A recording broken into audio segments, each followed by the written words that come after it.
Eu vim compartilhar com vocês 7 coisas que eu aprendi após a minha separação. É um processo difícil, né? Não tá sendo fácil até hoje.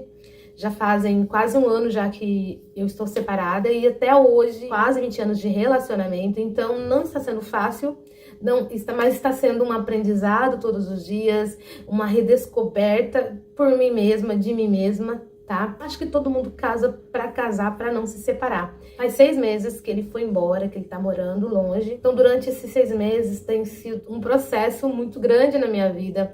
Tem sido um aprendizado todos os dias, tem sido desafiador pra mim. E então, decidi compartilhar com vocês quais foram essas coisas que eu tenho aprendido durante essa minha separação. A primeira coisa, gente, aprender a me colocar em primeiro lugar. Sim. Apesar de estar quase 20 anos casado, bem antes do meu relacionamento, morando com os meus pais, eu sempre fui uma pessoa que todo mundo que precisasse, eu estava lá. Eu estava sempre disposta a tudo, tirava o que eu tinha de mim. Eu sempre fui uma menina que nunca dei trabalho para os meus pais, eu nunca respondi aos meus pais. Então, eu sempre fui muito obediente aos meus pais, aos meus pastores, a todo mundo. E nunca me coloquei em primeiro lugar. E eu tive muita depressão na minha juventude, na minha adolescência, na minha juventude. Eu tive muita depressão. E às vezes eu não sabia o porquê que eu tinha tanta depressão, se eu era uma moça da igreja, se eu era uma moça crente, eu fazia tudo que a igreja mandava, fazia tudo que meus pais mandavam fazer. Eu sempre fui uma moça muito obediente. Até entender que eu não me colocava em primeiro lugar. Eu estava sempre disposta a tudo, a todos, menos a mim mesma, sabe? Hoje eu aprendi a me colocar em primeiro lugar. Mas isso com muita terapia, gente. Vocês sabem que eu faço curso de terapeuta, tô terminando um curso de psicanálise, eu aprendi muita coisa estudando psicanálise. Aí eu entendi que eu não precisava me doar tanto, porque a minha vida ela é sobre mim, a vida do próximo é sobre ela, entendeu? Então eu preciso parar de ser a boazinha, porque sempre a boazinha ela fica doente. Foi o que aconteceu comigo. Eu sempre era doente, eu sempre vivia chorando depois do casamento. Então, gente, foi pior. Como eu disse pra vocês no outro vídeo, que o pai dos meus filhos, ele era uma pessoa muito boa, ele é uma pessoa muito boa, só que ele não tem iniciativa, ele não tinha iniciativa. Vamos pintar a parede? Vamos pintar a parede. Mas eu tinha que falar 200 milhões de vezes pra pintar a parede. Tipo, outra coisa que me deixava muito chateada, que ele não tinha essa energia masculina, que era dirigir mesmo. Ele aprendeu a dirigir agora, há muito pouco tempo, de tanto eu reclamar, dizer pra ele que eu não era motorista dele, entendeu? Então, todas as vezes que ia viajar, eu que dirigia, eu que viajava, era tudo eu, entendeu? Então, ele não tinha muita energia masculina. Vamos combinar uma viagem?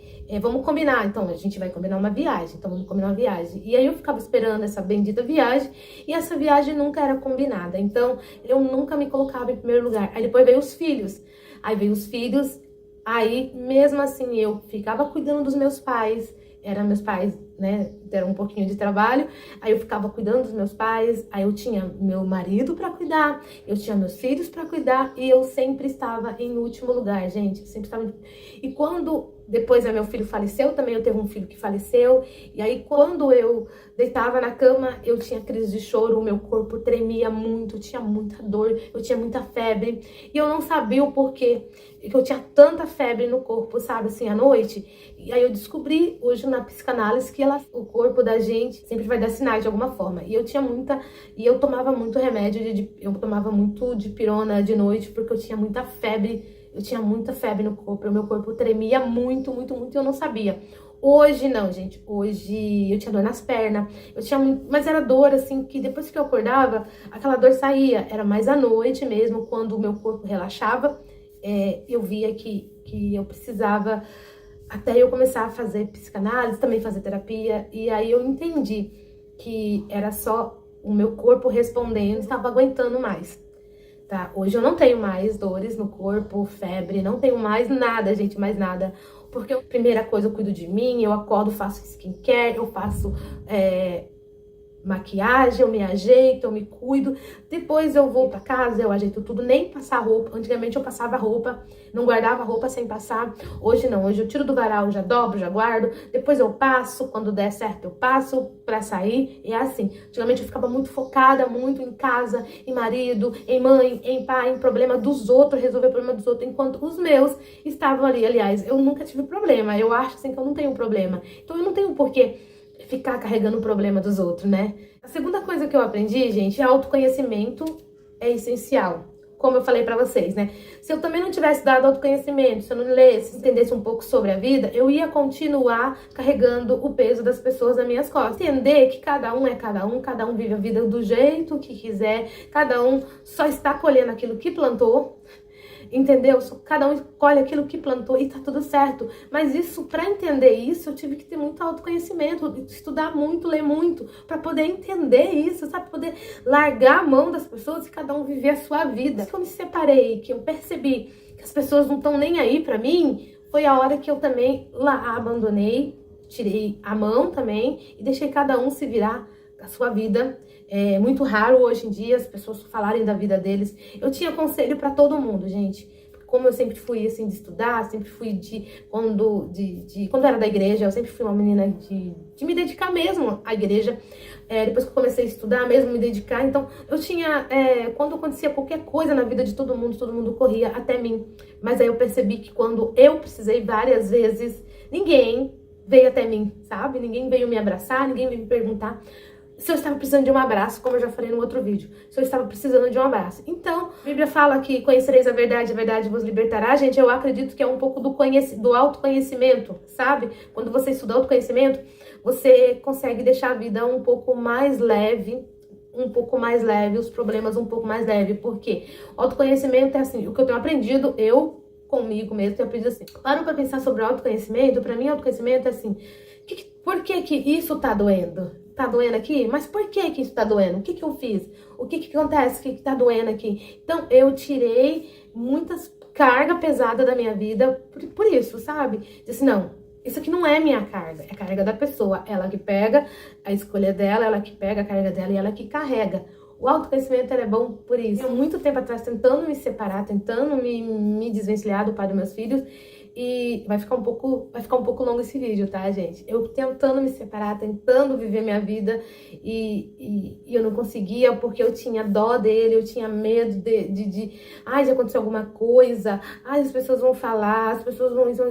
E só que quando eu precisava de alguém, isso até quando meu filho faleceu, gente, não tinha ninguém ali comigo, eu tinha que me virar nos 30 sozinha, então eu falei, poxa... E aí, como não tinha briga na minha casa, porque a gente não tem discussões, a gente nunca teve discussões, sabe aquelas discussões de um ofender o outro, um falar as coisas, então nunca teve. Então eu achava que eu não tinha o direito de me separar, porque a gente não tinha ofensa um com o outro, sabe? Até entender de muita terapia que casamento não precisa terminar em guerra. Não é todo casamento que terminar em guerra, sabe? Tem casamentos que terminam de boa. E foi isso que aconteceu quando, né, tava tudo bem, tudo certo. E eu disse, não é isso que eu quero mais pra minha vida. Já faz um tempo que eu não quero mais isso. Então vamos cada um viver o que tem que viver, cada um vai ver a sua vida. A terceira coisa que eu aprendi após a minha separação, que a solidão, ela é uma aliada. A solidão, ela é uma aliada pra nossa vida, principalmente depois que a gente passa dos 40. Sério mesmo, gente. No começo eu tinha muito medo dos meus filhos ir pra casa do pai deles e gostar de ficar lá e eu ficar sozinha. Eu tinha muito medo de ficar sozinha comigo mesmo. Até que chegou, nós se separamos, ele viajou com as crianças. Ficou acho que uma semana pra casa da família dele e eu fiquei sozinha em casa. Gente do céu, foi a melhor coisa da vida. Sinceridade, gente, foi a melhor coisa da vida, foi ficar, tipo, quase uma semana sozinha. Eu pude ler, eu estudei muito, eu estava estudando bastante mesmo, me aplicando muito no marketing digital. Eu pude estudar muito, eu varava à noite, acordava e já ia pra cama, eu fiquei no meu quarto. Eu fiquei durante esses 7 dias dentro do meu quarto, enfurnada, estudando, vendo o que eu poderia fazer, como que eu poderia ganhar dinheiro na internet para não deixar os meus filhos por aí, pra casa de um, pra casa de outro, um cuidando, outro cuidando. Foi durante esse processo de 7 dias, gente, que eu me recoloquei no lugar, que eu disse, gente, como é bom ficar sozinha. Às vezes a minha mãe é uma pessoa que não gosta de ficar sozinha, ela sempre fala que ela odeia ficar sozinha. E então eu tinha medo eu também tinha medo, mas não porque eu tinha medo por mim, eu tinha medo de, ai, mas meus filhos vão embora, ai, meus filhos vão querer ficar com o pai deles, ai, meus filhos, eles vão pegar ele de mim, o advogado ou o juiz vai deixar meus filhos com... Gente, como é bom. Eu falo assim, hoje em dia eu falo assim, olha, se de repente o pai dele quiser ficar com eles dentro aqui no apartamento, eu sempre falo isso pra minha mãe acha isso um horror, eu falar isso. Mãe, eu não ligo. Se de repente ele falar assim, não, agora, a partir de agora eu que vou cuidar das crianças, eu quero um apartamento, fica à vontade, amigo, fica à vontade. É muito bom, gente, é bom demais estar de bem com você mesmo. A solidão, a solitude. É bom a gente ter solitude, é bom a gente ter solidão também um pouquinho, sabe? Pra colocar as coisas no devido lugar. Então, isso que eu aprendi, sabe? Foi um momento muito bom comigo mesmo. Foi aí que eu perdi o medo das crianças ir pra casa da família dele, sabe? Porque eu tinha muito medo deles ir pra casa da família dele, a família dele querer tomar as crianças de mim. Em primeiro lugar, gente, ninguém quer filho dos outros. Essa é a realidade. Quem quer responsabilidade pra si? Nem o pai quer responsabilidade. Então, antes de me separar, eu tive essa conversa com o pai dos meus filhos. Olha, meus filhos são minha vida. Eu não quero que você tome meus filhos de mim, não. Aí depois desses 7 dias, gente, eu falei, gente, eles estão sendo cuidados também, sabe? Eles vão estar sendo cuidados, então... tá junto com o pai também tem que ter responsabilidade de ficar com os filhos. Então, pra mim foi libertador, gente, libertador entender que eu também posso ter um pouquinho de solidão pra me cuidar, pra ler um livro que eu quero. Ai, foi muito bom, gente, foi bom demais, foi bom ter aprendido que eu também posso ter solitude no meio de um caos. Eu posso ter solitude também, ficar sozinha, pensar comigo mesmo, entender um pouco sobre mim também, sabe? Que é muito bom. Quarta coisa que eu aprendi, gente, durante esse meu processo de separação é que ninguém liga, ninguém tá nem aí pra você. É difícil que eu vou falar, mas é real, gente. Ninguém liga. Ninguém tá nem aí pra você. E isso, gente, é em tudo, em tudo, em tudo, em tudo. Como eu falei pra vocês no primeira dica, eu sempre fui uma pessoa que me dediquei muito. Eu sempre fui muito dedicada, eu sempre fui muito de fazer festa. Gente, eu sempre fui muito de fazer festa de aniversário pra todo mundo, fazer festa, como é que fala? Surpresa pra minha mãe, surpresa pro meu pai, fazer tudo. Eu carregava tudo nas minhas costas. Isso é desde criança, gente. Eu comecei a pensar nisso, isso é desde criança, que eu sempre tô ajudando meus pais, sempre tô ajudando isso, ajudando aquilo. E eu entendi, até entender que eu seja essa pessoa que ajudo, que acolhe todo mundo, que me dou pra todo mundo. Ah, mas ninguém vai me doar, ninguém vai cuidar de mim, ninguém vai ligar pra mim. Foi quando eu perdi o meu filho. Eu e o pai dos meus filhos estavam nos separando de novo. Já tinha separado 200 vezes, tá? Nós estávamos sempre recomeçando a vida. A gente estava vindo do litoral, porque a família dele morava no litoral, e a gente estava passando por crise no casamento, e a gente foi embora pra lá. E lá nós ficamos 2 anos, e aí a gente voltou com crise de novo. Aí eu voltei pra perto dos meus pais, porque eu queria ficar perto dos meus pais, né? Porque eu não tava aguentando mais continuar naquele casamento, mas a gente não tava, assim, separado de uma vez, tá? A gente só tava separado mesmo, ele estava morando lá junto com a família dele e eu estava aqui. E até o meu filho falecer durante esse processo, durante alguns meses que a gente tinha separado. Ele estava morando lá em Santos, eu estava morando aqui no interior com meus pais. E aí ele tinha vindo visitar o final de semana e meu filho faleceu, acabou falecendo durante esse processo de separação, tá? E aí, como meu filho faleceu, eu acabei voltando com ele e a gente continuou durante esse processo e eu sempre, na minha cabeça, não quero mais, não quero mais. E durante esse processo, gente, uma das coisas, eu tinha contado pra minha mãe que eu não queria mais estar casada, só que minha mãe fez ele voltar. Porque ela achou que eu ia sofrer muito, que durante esse processo do luto eu não ia aguentar cuidar de mim. Infelizmente, quem teve que cuidar de todo mundo foi eu mesma, sabe?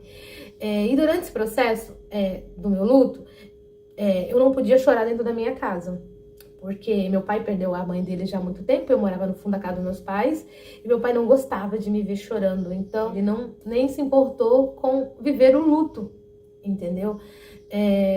Eu tive que ser forte e voltar ao mercado de trabalho, trabalhar, porque eu me lembro que a minha mãe disse assim pra mim, assim, Denise, você precisa levantar da cama. Eu tava no quarto escuro, né, fazia pouco tempo que meu filho tinha falecido, e eu tava tentando entender o porquê que tudo aquilo tava acontecendo comigo. E eu lembro que a minha mãe chegou em mim e falou assim, olha, minha filha, eu não posso te ajudar financeiramente, estávamos pagando ainda, né, o processo do sepultamento, e E ela falou pra mim assim, olha, você precisa levantar daí porque você precisa ajudar, pagar. O seu marido tá emagrecendo muito, porque ele emagreceu muito, mas isso é da família dele, eles são bem magrinhos, sabe, gente?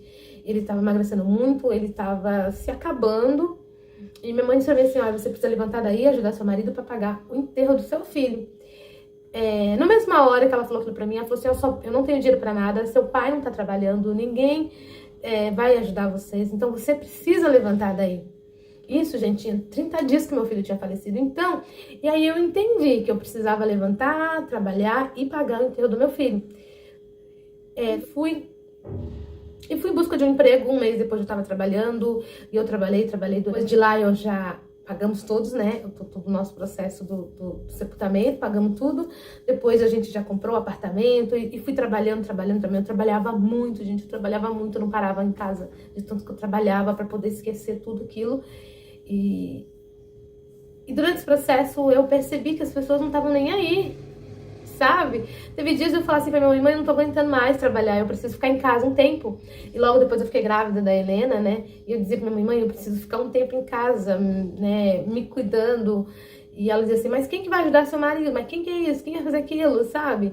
Então eu entendi que ninguém tá nem aí pra ninguém, sabe? Ninguém tá nem aí pra você, ninguém tá nem aí pra você. Eu aprendi, e depois do meu processo de separação, quando eu decidi me separar mesmo, eu liguei, eu chamei a minha mãe, falei pra minha mãe, mãe, olha, a partir de agora, eu não quero mais. Ai, vocês podem achar o que vocês quiserem, ele é bonzinho como genro, mas como marido, pra mim, não dá mais certo. Ninguém ligou pra mim, sabe? A única pessoa que ligou pra mim foi meu irmão. A gente conversava muito, a gente conversava muito, ele ficou muito perto de mim. Enquanto os meus pais, que sabiam o que eu passava, que sabiam o que acontecia comigo, porque desde que eu casei, eu sempre disse o que acontecia comigo, não ligaram pra mim, falaram pra mim que eu estava querendo amar muitos outros, né? Então, ninguém liga pra você, gente. As minhas amigas não ligaram pra mim, souberam, mas ninguém perguntou pra mim por que você tá fazendo isso, por que a sua decisão. Tudo certo também, tá tudo certo também. Eu passei por um processo pior, eu sempre falo assim, gente, eu vivi um luto de um filho, eu perdi um filho. Eu consegui sobreviver, não vai ser uma separação que vai me derrubar, né? Que as pessoas não vão olhar pra mim, que vai me derrubar. Eu sou muito mais forte do que eu sinto que eu sou, sabe? Assim, eu sou uma pessoa muito forte. Todos os dias eu venço um leão por dia e tá tudo certo, sabe? E é isso. Quer dizer pra vocês que ninguém liga pra você, ninguém liga pros seus problemas, ninguém tá nem aí pra você, o que você acha que... Ninguém liga, ninguém liga. As pessoas só querem te criticar. Se você estiver bem, as pessoas vão te criticar. Nossa, como ela tá bem, não ligam, não estão nem aí para o que você... Não liga. Se você deixar de viver uma coisa, porque as pessoas... porque as pessoas vão falar, as pessoas não ligam para você. As pessoas não ligam, tá? A quinta coisa que eu aprendi após a minha separação, gente, recomeçar é possível para qualquer pessoa que deseja recomeçar a vida. É simples recomeçar. Não é difícil, gente. A gente faz um campo de batalha. Ai, preciso recomeçar do zero. Só recomeçar, gente. De qualquer jeito você vai viver. Isso que eu entendi. De qualquer jeito você vai viver. Então, já que você vai viver, vamos recomeçar. Porque, como eu acabei de falar, é porque ninguém tá nem aí pra você. Então, recomeça. Recomeça com 30, recomeça com 20, recomeça com 40. Eu acordei de um sonho. Com sinceridade, eu acordei de um sonho depois dos 40. Parece que eu não vivi o meu primeiro tempo de vida, por Deus, tá no céu. Como eu falei pra vocês, eu vivia a vida dos outros, eu queria resolver os problemas dos outros, eu deixava de pagar minhas contas, pagar as contas dos outros. Então, recomeçar, a gente tem que recomeçar, a gente vai viver de qualquer jeito. Então, recomeça da onde você tá, para de chorar.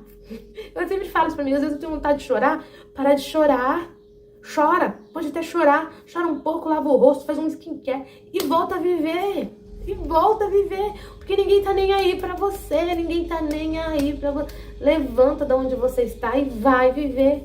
Ninguém liga pro que você pensa, ninguém tá nem aí pra você, tá? Ninguém tá nem aí pra você. Ai, graças a Deus que eu me libertei de muita coisa, sabe? Eu tinha muita coisa, eu tinha muito recalque, eu tinha muito recalque de muitas coisas. Hoje eu me libertei de tudo isso, sabe? Graças a Deus, a terapia, tirei um pouquinho da religiosidade, porque a religiosidade mais mata. Então tira um pouco essa religiosidade. Vamos viver a nossa vida, sabe? E a quinta dica, acho que é a quinta, que você não precisa ter pressa. Sim. É algo que eu tenho um vídeo já contando pra vocês, tá? Logo que eu separei, o meu medo de ficar sozinha, como eu já disse pra vocês, né? O medo da solidão. A gente vai aceitando alguns, tipo um romance, eu acho que algumas conversas por telefone. Ai, tô com medo de ficar sozinha, eu preciso ter pressa, eu preciso isso, eu preciso aquilo. Não tenha pressa, gente, não tenha pressa de nada. Porque tudo que tiver que acontecer, ela vai acontecer. Se não tiver que acontecer, ela não vai acontecer. E tá tudo certo também. Eu tinha muita pressa de muitas coisas na vida, sabe? Eu achava, depois dos 40, falei, gente, agora eu preciso viver, eu preciso agarrar o mundo, eu preciso viver, eu preciso... Ufa! Você só vai, se você tiver pressa, você só vai se machucar. Isso que eu tô falando pra vocês vão se machucar se você tiver pressa. Aprenda. Às vezes eu leio um livro, tem um livro chamado O Milagre da Manhã, ele fala assim, você não precisa inventar roda, só você lê livros que ali já tá tudo escrito que a pessoa passou. Então não precisa inventar roda, só você seguir aquela rota, aquela coisa que aquela pessoa falou, entendeu? Você não precisa inventar roda. Eu fui inventar roda. Não tenha pressa de viver as coisas. Vão vivendo tudo no seu tempo, na sua hora, no seu momento. Eu vi essa frase essa semana que me deixou assim, eu já tinha ouvido essa frase, que eu fiquei assim, meio um pouco, falei, é verdade, né? Tudo passa, gente. Tudo passa. A coisa boa passa, a coisa ruim também passa, tudo passa. Eu sou prova disso, que tudo passa. Tudo passa. Aquela dor que você sente, que você acha que você não vai aguentar viver, ela passa. Tudo passa, a gente consegue. Nós somos seres humanos, somos feitos para isso. Somos feitos para reiniciar cada dia que acontece algo de ruim na nossa vida. A gente foi feito para isso, porque se a gente fosse viver com tanta coisa que acontece na nossa vida, a gente não consegue viver. Se você colocar tudo na tua cabeça, você não consegue viver. Eu perdi um filho, meu filho faleceu nos meus braços. Eu consegui viver, eu consegui ressignificar a minha vida. Então tudo passa, tudo passa. Você consegue ressignificar a tua vida em tudo. Então não coloca, ai, porque eu vou perder isso. Relaxa, que as coisas vão acontecer do jeito que elas precisam acontecer. Eu tenho aprendido também sobre isso, sabe? Assim, eu tenho o poder de cuidar de antes, né? De, tipo, emagrecer. Eu tenho o poder de não comer certas coisas pra poder emagrecer. Mas depois que você já comeu, agora é aguentar o rojão das coisas, agora é aguentar que você vai. Não adianta você ficar com a cabeça, ai meu Deus, que você já comeu. Agora esperar passar o outro dia e começar de novo, recomeçar do zero de novo. Eu vou recomeçar aqui. E assim vai vivendo, gente. Se você colocar tudo na cabeça, é por isso que as pessoas hoje estão deprimidas, tão depressivas, tão isso, tão aquilo. Por quê? Porque coloca tudo na cabeça, tem pressa da vida, pressa. Meu Deus, tenho pressa. Eu tava com isso. Assim. Depois que eu me separei com 43 anos, eu falei, gente, e agora com 43 anos? O que eu vou fazer com 43 anos? Eu vou estudar? Vou voltar pra escola? Vou fazer uma faculdade? Eu tenho 43 anos. E agora? Foi que quando eu comecei a fazer o curso de psicanálise, que faz 2 anos que eu comecei a fazer o curso de psicanálise, que agora eu comecei a fazer o curso de terapeuta, para ser terapeuta, para ajudar mulheres, assim como eu, assim como você, que tá vivendo tudo isso, todo esse turbilhão de coisas depois dos 40, ou você tá tentando se separar, mas todo mundo falando, mas você vai sofrer, você vai fazer isso, entendeu? É isso, sabe? Tá sem pressa de viver, sabe, gente? Eu tenho aprendido isso, viver sem pressa. Viver, assim, um dia de cada vez. Um dia de cada vez. Eu acho que é o 7º agora, né, gente? A 7ª coisa que eu entendi durante esse processo de separação, que eu sou mais forte do que eu penso. Eu já falei pra vocês, né? Eu sou mais forte do que eu penso. Você é mais forte do que você pensa ser, sabe? Assim, a gente não é fraca, gente. A gente é forte. A gente passa por tantas coisas na vida. A gente que é mulher... Eu sempre falo assim pra minha filha, eu converso muito com a minha filha, eu falo pra filha, a nossa vida de mulher não vai ser fácil, sua vida de mulher não é fácil, mas também não é difícil. Eu também falo isso pro meu filho, a vida não é fácil, mas também ela não é tão difícil assim quanto as pessoas colocam, mas tá muito difícil a minha vida, gente, tem autoconhecimento, começa a estudar autoconhecimento. que vocês vão ver que como a vida não é tão difícil e complicada como a gente coloca, entendeu? Mais difícil do que eu aprendi, gente, eu fui da igreja a minha vida inteira, era tudo, tinha que tomar cuidado pra não ir pro inferno, e eu sou forte demais, eu olho no espelho assim e falo, gente, como eu sou forte.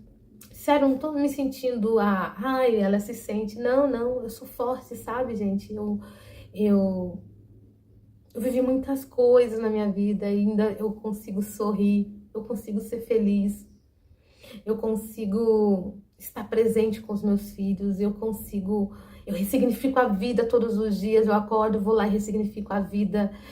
É isso, sabe? Sim, a gente precisa aprender isso, ressignificar a vida, essa é a verdade. Precisamos olhar para dentro da gente e ver o que faz sentido, o que não faz sentido, e ressignificar a vida. Porque senão, se você colocar tudo na cabeça, tudo no coração, você não consegue ressignificar a vida e você começa a ficar fraca e você, de repente, não consegue viver mais. Então, todos os dias eu ressignifico a minha vida, todos os dias eu tiro aquilo que não faz sentido pra mim. Eu tiro pessoas da minha vida que não faz sentido pra mim. Eu tiro pessoas. Quando eu não consigo tirar pessoas, eu me afasto de certas pessoas porque não faz sentido aquela pessoa estar ali pra mim, entendeu? Ela tá mais me machucando do que está me ajudando, entendeu? Então, eu tiro pessoas da minha vida, gente. Eu tiro pessoas da minha vida. Antigamente eu tinha muito medo de tirar pessoas da minha vida. Eu consigo tirar pessoas da minha vida. Hoje eu tiro pessoas da minha vida. Eu continuo conversando ali, mas eu tiro do mesmo jeito que entra, sai. Sem eu ter, lógico, eu sofro no comecinho, mas depois... Porque a vida, ela tá passando e a vida é curta. Eu entendi tudo isso, sabe? Assim, se as pessoas querem entender o meu lado, boa, vamos seguir aqui. Agora, se as pessoas não querem me entender ou querem fingir que não tá entendendo, tá tudo certo também, entendeu? É isso. Espero muito que vocês tenham gostado do vídeo de hoje, tá? Foi bem grande, né, o vídeo de hoje. Eu espero muito que vocês tenham entendido um pouco sobre o que eu quero falar pra vocês, o que eu quero deixar pra vocês. Eu tenho esse meu jeito de falar, como eu já falei pra vocês, que quando eu tô conversando, as palavras, ela vem muita coisa na minha cabeça, e aí eu preciso juntar elas, cada coisa no seu devido lugar, pra poder falar aqui com vocês, tá? E é isso, gente. Beijo no coração de vocês. Até o próximo vídeo. Tchau.